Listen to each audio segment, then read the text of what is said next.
kenapa tahajudku, sholatku, dan puasaku sama sekali tidak tercatat oleh malaikat? Assalamualaikum warahmatullahi wabarakatuh. Pada zaman dahulu, ada seorang ahli ibadah bernama Abu bin Hasim yang kuat sekali tahajudnya.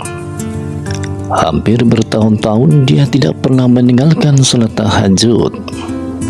Pada suatu malam, ketika hendak mengambil wudhu untuk tahajud, Abu dikejutkan oleh kehadiran satu makhluk yang duduk di tepi telaganya. Abu bertanya, "Wahai hamba Allah, siapakah engkau?" Sambil tersenyum, makhluk itu berkata, "Aku malaikat utusan Allah." Abu bin Hasim terkejut sekaligus bangga karena telah didatangi oleh malaikat yang mulia. Abu bin Hasim pun bertanya, "Apa yang sedang kamu lakukan di sini?" Malaikat itu menjawab, "Aku disuruh mencari hamba pecinta Allah." Melihat malaikat itu memegang sebuah kitab tebal, Abu lalu bertanya, "Wahai malaikat, buku apakah yang engkau bawa?" Malaikat menjawab, "Di dalamnya terdapat nama-nama hamba pecinta Allah." Mendengar jawaban malaikat, Abu bin Hasim berharap dalam hati, semoga namanya ada di dalam buku itu. Maka ditanyalah kepada malaikat, "Wahai malaikat, adakah namaku di situ?" Abu menyangka namanya ada di dalam buku itu karena amalan ibadahnya yang tidak putus-putus, selalu mengerjakan sholat tahajud setiap malam, berdoa dan juga bermunajat kepada Allah Subhanahu wa Ta'ala di sepertiga malam setiap hari. "Baiklah, biar aku lihat," kata malaikat sambil membuka kitab besarnya. Dan ternyata malaikat itu tidak menemukan nama Abu bin Hasim di dalamnya. Tidak percaya, Abu meminta malaikat mencari sekali lagi. "Betul, namamu tidak ada dalam buku ini," kata malaikat. Abu bin Hasim pun berkomentar dan jatuh tersungkur di depan malaikat. Dia menangis semaunya. "Rugi sekali diriku yang selalu tegak berdiri di setiap malam dalam tahajud dan munajat, tetapi namaku tidak masuk dalam golongan para hamba yang dicintai Allah," ratapannya. Melihat itu, malaikat berkata, "Wahai Abu bin Hasim, bukan aku tidak tahu engkau bangun setiap malam ketika yang lain tidur. Engkau mengambil air wudhu dan menahan kedinginan ketika orang lain terlelap dalam kehangatan buayan malam. Tapi tanganku dilarang Allah untuk menulis namamu.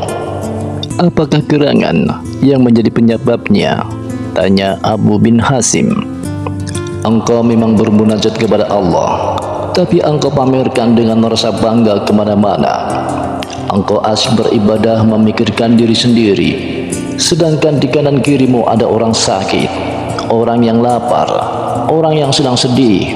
Tidak engkau tengok, tidak engkau ziarahi. Mereka itu mungkin ibumu, mungkin saudara kandungmu, mungkin sahabatmu, malah mungkin juga cuma saudara seagama denganmu, atau mungkin cuma sekedar mereka menjadi tetanggamu. Engkau tidak peduli pada mereka. Kenapa? Bagaimana mungkin engkau dapat menjadi hamba pecinta Allah kalau engkau sendiri tidak pernah mencintai hamba-hamba yang diciptakan Allah?" kata malaikat itu. Mendengar itu, Abu bin Hasim seperti disambar petir di siang hari. Dia tersadar hubungan ibadah manusia tidak hanya kepada Allah semata, tetapi juga kepada sesama manusia dan juga kepada alam. Jangan bangga dengan banyaknya sholat, puasa, dan zikir, karena itu semua belum membuat Allah senang. Tahu apa yang membuat Allah senang? Nabi Musa berkata, "Wahai Allah, aku sudah melaksanakan ibadah. Lalu manakah ibadahku yang membuat engkau senang?" Allah menjawab, "Sholat. Sholatmu itu untukmu sendiri, karena dengan mengerjakan sholat engkau terpelihara dari perbuatan keji dan mungkar. Lalu zikir. Zikirmu itu hanya untukmu sendiri, membuat hatimu menjadi tenang. Lalu puasa. Puasamu itu untukmu sendiri, melatih dirimu untuk memerangi hawa nafsumu sendiri. Lalu apa yang membuatmu senang ya Allah? Allah menjawab, sedekah, infak, zakat, serta perbuatan baikmu. Itulah yang membuat aku senang. Karena tatkala engkau membahagiakan orang yang sedang susah, aku hadir di sampingnya, dan aku akan mengganti dengan ganjaran 700 kali. Al-Baqarah 261 sampai 262.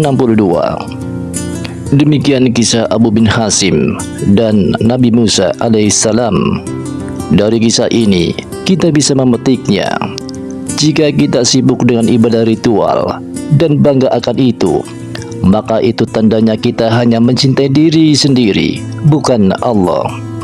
Tapi bila kita berbuat baik dan berkorban untuk orang lain, maka itu tandanya kita mencintai Allah, dan tentu Allah senang dengannya. Buatlah Allah senang, maka Allah akan limpahkan rahmat-Nya dengan membuat hidup kita lapang dan bahagia. Kisah ini dikutip dari kitab Mukashafatul Qulub karya Imam Al-Ghazali.